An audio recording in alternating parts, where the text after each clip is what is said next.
কৈলাসহরের মনু নদীর পাড়ের বাঁধ খুব শীঘ্রই সংস্কার কিংবা পুনর্নির্মাণের দাবিতে এবং ওপারে উঁচু বাঁধ নির্মাণের প্রতিবাদে স্থানীয় এয়ারপোর্টের নিকটস্থ সড়কে অবরোধ করে ঊনকোটি জেলা কংগ্রেস। 1 ঘণ্টার অবরোধ চলে কংগ্রেস বিধায়ক বীরজিৎ সিনহার নেতৃত্বে। এরপর ওই সীমান্তের দিকে চলে লং মার্চ। বাংলাদেশের দেবীপুর এলাকায় ভারত বাংলাদেশের আন্তর্জাতিক সীমান্তের পাশে বাংলাদেশে যে অবৈধভাবে বাঁধ নির্মাণ করছে তারই প্রতিবাদে কয়েকদিন ধরেই সরব হয়েছে ঊনকোটি জেলা কংগ্রেস।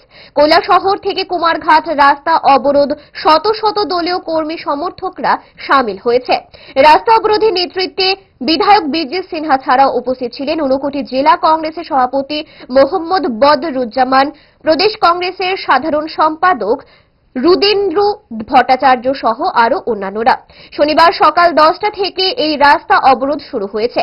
বীরজিৎ সিনহা মুখ্যমন্ত্রীকে আহ্বান জানিয়েছেন কৈলাসহর গিয়ে ওই বাঁধের অবস্থা এবং পরিস্থিতি দেখে আসার জন্য।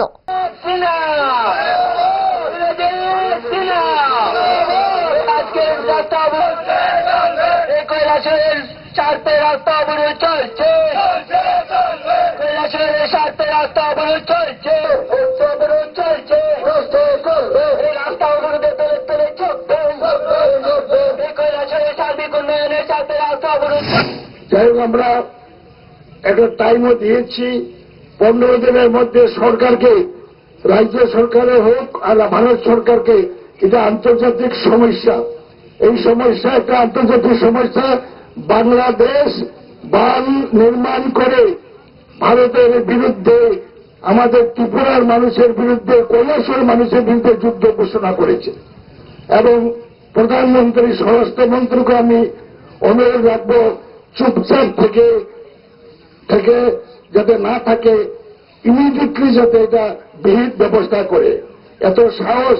কয়েকদিন আগে মাগুরুল বর্ডারে বাংলাদেশের নাগরিকরা বিএসএফ কে আক্রমণ করেছিল এবং তাদের বিএসএফ অস্ত্র ছিনতাই করে নেওয়ার জন্য চেষ্টা করেছিল। এত বড় তাদের সাহস! ভারত সরকারকে কঠোর হওয়া উচিত। ভারত সরকারকে একটু কঠোর হওয়া উচিত।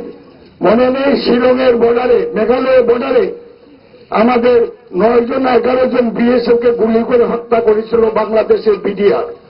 এরপরে ভারত সরকারের নজর সেখানে পড়েনি, প্রতিশোধ বা প্রতিরোধ করার কোন চিন্তাধারা নেই।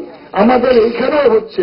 সুতরাং বর্ডারে যাতে আরো সিকিউরিটি বৃদ্ধি করে এবং বাংলাদেশের যে বাঁধ নির্মাণটা হচ্ছে 0 পয়েন্টে বেআইনিভাবে, এটা যাতে ভারত সরকার ইমিডিয়েটলি বন্ধের ব্যবস্থা করে, এটাই আমরা অনুরোধ। এবং আমি পরিশেষে, কারণ আমরা রাস্তা অবরোধ করেছি, জুড়ে থাকে বাঁধন আপনার চেয়েও আপন, জুড়ে থাকে বাঁধন আপনার চেয়েও আপন।